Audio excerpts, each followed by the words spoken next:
Hello ചങ്കുകളെ, ഇന്നിപ്പോൾ നമ്മൾ കാണാൻ പോകുന്ന കാഴ്ചകൾ എന്താണെന്നറിയോ?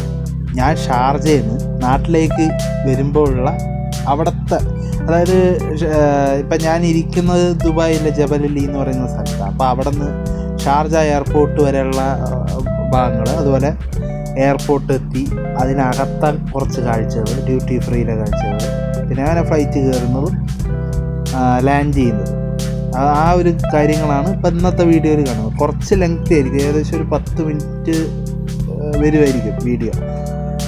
ഇതിപ്പോൾ ഞാൻ എഡിറ്റ് ചെയ്യുന്നത് ഇപ്പോൾ ഇവിടെ നാട്ടിലിരുന്നിട്ടാ, പക്ഷേ ഇത് വീഡിയോ എടുത്ത് നാട്ടിലേക്ക് വന്നിട്ട് ഇപ്പോൾ ഏകദേശം ഒരു മാസം ആവാറായി. ഏകദേശം തിരിച്ചു പോകാൻ നേരമാകുമ്പോഴേക്കും എനിക്കിതിപ്പോൾ വീഡിയോ എഡിറ്റ് ചെയ്യാൻ ഒരു ടൈം കിട്ടണം. അപ്പോൾ ഇപ്പം ഞാൻ വരുന്ന സമയത്താണെങ്കിലും നല്ല യുദ്ധത്തിൻ്റെ പ്രശ്നങ്ങളും, അതുപോലെ തന്നെ ഞാൻ വന്ന് ഇവിടെ നാട്ടിലെത്തിയ ശേഷമാണ് അവിടെ മഴ പെയ്ത് നല്ല ഫ്ലഡും കാര്യങ്ങളൊക്കെ ഉണ്ടായിരുന്നു. അപ്പോൾ ഇപ്പം അതെല്ലാം മാറി ഒരുവിധം ഓക്കെ ആയി, സെറ്റായി വരുന്നു തോന്നുന്നു. അപ്പോൾ ആ ഒരു സമയത്ത് എടുത്ത കാഴ്ചകളാണ്. പിന്നെ പൊതുവിൽ ഞാൻ ആദ്യമായിട്ട് പ്രവാസിയായിട്ടേ, ഇപ്പം ആദ്യമായിട്ട് നാട്ടിലേക്ക് വരിക. പലരും പറയാറുണ്ട് പ്രവാസ ജീവിതത്തിൽ ആരെ വിശ്വസിച്ചാലും മലയാളികളെ വിശ്വസിക്കരുത്, നല്ല 8 ഇഞ്ച് പണി ചെയ്തു.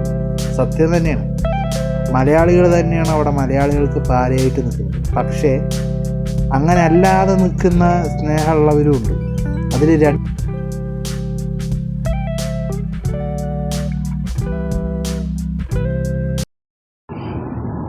ഇപ്പോൾ ഷാർജയിലേക്കുള്ള യാത്രയിലാണ്, ഷാർജ എയർപോർട്ടിലേക്ക്.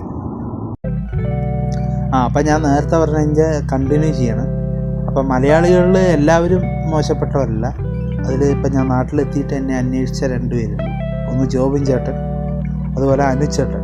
ഇവർ 2 പേരും അവർ നല്ല പെരുമാറ്റം. അപ്പോൾ അവരെയൊക്കെ മിസ് ചെയ്യുന്നുണ്ട്. ഇതിപ്പോൾ നമ്മൾ കണ്ടുകൊണ്ടിരിക്കുന്നത് ദുബായിലെ ഗ്ലോബൽ വില്ലേജ് എന്ന് പറയുന്ന ഭാഗമാണ്.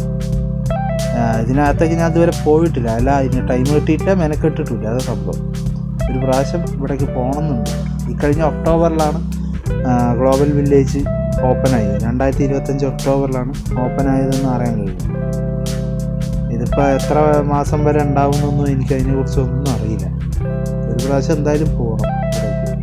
അപ്പോൾ ഈ ഗ്ലോബൽ വില്ലേജിന് മുന്നിലൂടെയാണ് ഇപ്പോൾ ഈ ഷാർജ എയർപോർട്ടിലേക്കുള്ള യാത്രയിൽ കാണുന്ന ഒരു ഭാഗമാണ് ഈ ഗ്ലോബൽ വില്ലേജ്.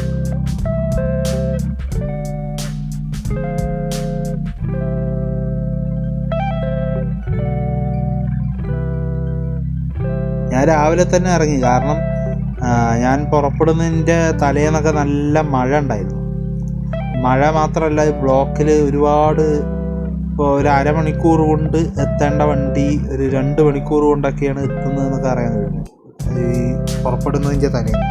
അതുകൊണ്ട് തന്നെ രാത്രിയിലേക്കുള്ള ഫ്ലൈറ്റിന് ഞാൻ അന്നത്തെ ദിവസം രാവിലെ തന്നെ ഇറങ്ങി. ഞാൻ അതിപ്പോൾ കണ്ടില്ല, നിങ്ങൾ കാണുമ്പോൾ മനസ്സിലാവുന്നുണ്ടാവും, മഴക്കാറുണ്ട്. ഈ മഴക്കാറ് ഇപ്പം ഞാൻ ഷാർജ എയർപോർട്ടിൽ എത്തിക്കഴിഞ്ഞപ്പോൾ ഇതിൻ്റെ സ്വഭാവം മാറി. നല്ല ആഞ്ഞ് പെയ്യുന്ന മഴ, കാറ്റോടുകൂടിയുള്ള മഴയായിട്ട് മാറിയത്. അപ്പോൾ ആ ഒരു എയർപോർട്ടിൻ്റെ അകത്തിരിക്കുമ്പോൾ ഞാൻ വിചാരിച്ചു നേരത്തെ വന്നത് നന്നായിരുന്നു. കാരണം ഒരുപാട് ബ്ലോക്കും കാര്യങ്ങളൊക്കെ ആവാൻ സാധ്യതയുള്ള മേഖലകളാണ് ഇതിനടുത്തുള്ള ഏരിയകളെല്ലാം. അപ്പോൾ അതുകൊണ്ട് തന്നെ രാവിലെ തന്നെയാണ് എത്തിയത്. എയർപോർട്ടിനകത്ത് എത്തി. മഴ പെയ്താലും കുഴപ്പമില്ലല്ലോ. ഞാൻ എത്തിക്കഴിഞ്ഞപ്പോൾ അതൊരു സമാധാനം. അല്ലെങ്കിൽ വെറുതെ ടെൻഷനായിട്ട് ഇപ്പോൾ നമ്മൾ ബ്ലോക്കിൽ പെട്ടു. ഇതിപ്പോൾ ഫ്ലൈറ്റ് പുറപ്പെടുന്നതിന് 3 മണിക്കൂർ മുമ്പെങ്കിലും എത്തണം എന്നാണല്ലോ. അപ്പോൾ ആ ഒരു ടൈം ആകുമ്പോഴേക്ക് ചിലപ്പോൾ എത്താൻ പറ്റിയില്ലെങ്കിൽ അതൊരു വല്ലാത്ത ടെൻഷനും വെപ്രാളവും ആവും. ചിലപ്പോൾ ഫ്ലൈറ്റ് മിസ്സാവാം, നോൺ റീഫണ്ടബിളും ആണ്. അപ്പോൾ അതുകൊണ്ട് ആ റിസ്ക് എടുക്കാൻ നിന്നില്ല. ഞാൻ രാവിലെ തന്നെ പുറപ്പെട്ടു. എൻ്റെ പ്ലാനും ഉച്ചയ്ക്കായിരുന്നു. ഉച്ചയ്ക്ക് ഇപ്പോൾ രാത്രിയിലേക്കുള്ള ഫ്ലൈറ്റിന് ഉച്ചയ്ക്ക് ഇറങ്ങാമെന്നാണ് വിചാരിച്ചിരുന്നു. ഈ ഒരു മഴയുടെ ഒരു പ്രോബ്ലം വന്നപ്പോൾ ഞാൻ രാവിലെ തന്നെ പുറപ്പെട്ടു.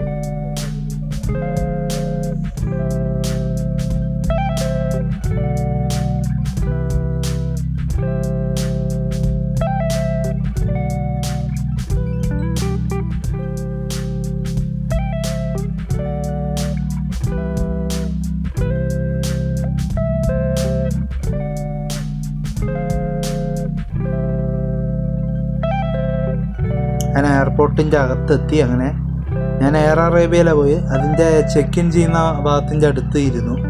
പിന്നെ പെട്ടെന്ന് തന്നെ രാവിലെ തന്നെ ചെക്കിനും എല്ലാം കഴിഞ്ഞ് ഇമിഗ്രേഷനും കഴിഞ്ഞ് അങ്ങനെ ഷാർജ ഡ്യൂട്ടി ഫ്രീയുടെ അകത്തേക്ക് കയറി. അവിടെ ചോക്ലേറ്റ്, പെർഫ്യൂം, മദ്യം, എല്ലാ സാധനങ്ങളും, എല്ലാ ഭാഗങ്ങളും ഞാൻ ഒന്നും വാങ്ങിയില്ലെങ്കിലും അതുവഴി ഇങ്ങനെ കറങ്ങി നടന്നു. പിന്നെ അവിടെ അടുത്ത് തന്നെയുള്ള ഫുഡ് കോർട്ടിൽ നിന്ന് ഒരു ചിക്കൻ ബിരിയാണി വാങ്ങി. പക്ഷെ നല്ല റേറ്റാണ് അവിടെ. പൊതുവിൽ എയർപോർട്ടിലെ ഫുഡ് കോർട്ടിൽ ഭയങ്കര റേറ്റായിരിക്കും. അത് പ്രതീക്ഷിച്ച് തന്നെയാണ് പോയത്. എന്നാലും കുഴപ്പമില്ല. ഫുഡ് കഴിച്ച് ഇങ്ങനെ ഡ്യൂട്ടി ഫ്രീയുടെ അകത്തൂടെ ഇങ്ങനെ നടന്ന് ഓരോ കൾച്ചർ കണ്ടു. സമയം പോകണമെന്ന് അറിയില്ല. അതാണ് ഇതിലൊരു ഗുണം. അതാണ് നമുക്ക് ഇപ്പോൾ എത്ര നേരമാണെങ്കിലും ബോറടി വളരെ കുറവായിരിക്കും. കാരണം കാണാൻ കാഴ്ചകൾ ഒരുപാടുണ്ട്. അപ്പോൾ നമ്മൾ ഷാർജ എയർപോർട്ടിലെ ഡ്യൂട്ടി ഫ്രീയിലാണ് കേട്ടോ. അപ്പോൾ ഉള്ള ഇവിടെ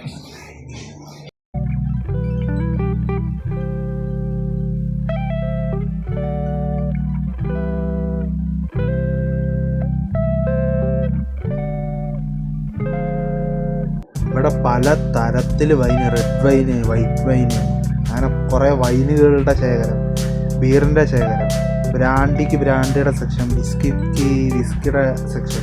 അത് ആ സ്കോച്ച് വിസ്കിയിൽ തന്നെ പല ടൈപ്പിലാണ്. ഓരോന്നും ഓരോ റേറ്റാണ്. ഇത് ഞാൻ കുടിക്കാറോ ഇതൊന്നുമില്ല. പക്ഷേ ഇത് കാണുമ്പോൾ നമുക്ക് കണ്ണിന് അട്രാക്ഷനാണ്. സത്യം പറഞ്ഞാൽ പല പല ഷേപ്പിൽ, പല പല കളറിൽ അതങ്ങനെ വെച്ചിരിക്കുന്നത് കാണാൻ തന്നെ ഒരു പ്രത്യേക ഭംഗിയാണ്. അങ്ങനെ ഓരോ ഇതും നോക്കി ഒരുപാട് ചീപ്പ് റേറ്റ് മുതൽ അങ്ങേറ്റം ഒരു താങ്ങാൻ സാധിക്കില്ല അത്രയും വിലയിലുള്ള മദ്യങ്ങൾ വരെ ഉണ്ട്. കുറേ കാണാൻ പറ്റി. ഇങ്ങനെയും കുറേ മദ്യങ്ങളുണ്ട്, ഇങ്ങനെയും പല റേറ്റിലുണ്ട് എന്നൊക്കെ ഉള്ളത് അറിയാൻ സാധിച്ചു.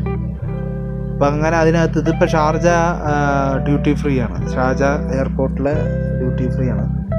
അപ്പോൾ അതിൽ വൈനിൻ്റെ സെക്ഷനും ഉണ്ട്, ബീറിൻ്റെ സെക്ഷനും, പിന്നെ ലിക്കറിൻ്റെ സെപ്പറേറ്റ് കുറച്ച് ഇപ്പുറത്തായിട്ട് രണ്ട് സെക്ഷനിലാണ്. വൈനും ബീറും ഒരു സെക്ഷനിലാണെങ്കിൽ തൊട്ടടുത്ത സെക്ഷനിൽ ലിക്കർ. ഇത് പിന്നെ അവിടുത്തെ റൺവേ ഉണ്ട്. അങ്ങനെ ഞാൻ ബോർഡിങ് തുടങ്ങി ഷട്ടിൽ ബസ്സിൽ കയറി.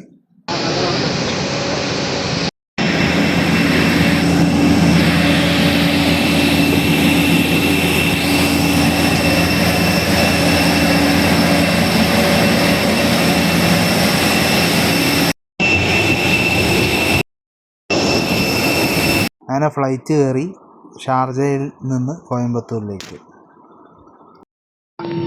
ويجب أن تكون بنوك الطاقة مطفأة. شكرا لتعاونكم. അങ്ങനെ ഇടയ്ക്ക് ഫ്ലൈറ്റിൽ പിന്നെ ടർബുലൻസ് ഉണ്ടായിരുന്നു. ആ കുടുക്കം കാരണം രാത്രി ഫ്ലൈറ്റ് അല്ലേ, ഉറങ്ങാനൊന്നും പറ്റില്ല. അല്ലെങ്കിൽ ഫ്ലൈറ്റ് യാത്ര രാത്രിയൊന്നും ഒട്ടുമിക്ക ആൾക്കാർക്ക് ഉറങ്ങാൻ പറ്റില്ല. പ്രത്യേകിച്ച് നാട്ടിലേക്ക് വരുമ്പോൾ അതിൻ്റെ ഒരു എക്സൈറ്റ്മെൻറ്റും ഉണ്ടാവും. അങ്ങനെയാണ്. ഇപ്പോൾ ലാൻഡായി. ഇതിപ്പോൾ ആ വീഡിയോയിൽ ഇപ്പോൾ ലാൻഡാവുന്ന ഭാഗങ്ങളും കൂടിയാണുള്ളത്. അപ്പോൾ ഇനി അടുത്തൊരു വീഡിയോ ആയിട്ട് കാണാം. അതുവരെ എല്ലാവർക്കും ബൈ.